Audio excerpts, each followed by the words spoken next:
যে ব্যক্তি দিনে 10 বার সূরা ইখলাস পাঠ করবে, আল্লাহ তার জন্য জান্নাতে একটি প্রাসাদ নির্মাণ করবেন।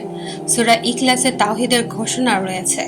এটি পাঠ করা 1/3 কোরআন পাঠের সমান সওয়াব এনে দেয়।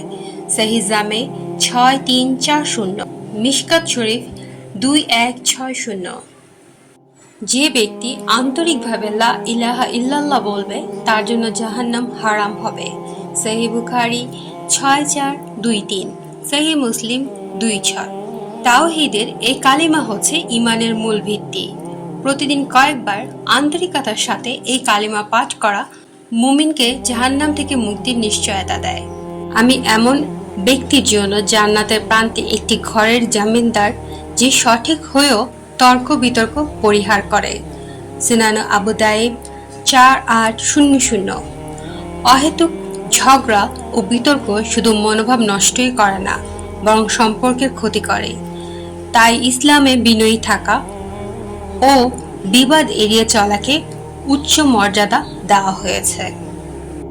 যে ব্যক্তি আজানের উত্তর দেবে, তার জন্য জান্নাত ওয়াজিব হয়ে যাবে। সুনানে আবু দাউদ 527। আজানের উত্তর দেওয়া খুব সহজ একটি আমল, কিন্তু এর মাধ্যমে আমরা আজানের ডাকে সাড়া দিই এবং আল্লাহর আহ্বানে অংশ নিই। প্রিয় নবী রাসূল সাল্লাল্লাহু আলাইহি সাল্লাম বলেন, যখন তোমরা নিজেদের ঘরে প্রবেশ করবে, তখন সালাম দেবে, এতে তোমাদের জন্য বরকত হবে। সুনান আবু দাউদ 5202, সহিহ তাকরিব 316। ছোট একটি আমলও কখনো ছোট নয়। আপনার একটি লাইক অন্য ভাই বোনদের জন্য হিদায়াতের দরজা খুলে দিতে পারে। আপনার একটি সুন্দর কমেন্ট অন্যকে উৎসাহ দেবে আল্লাহর পথে চলতে, যা সদকায়ে জারিয়া হয়ে যাবে।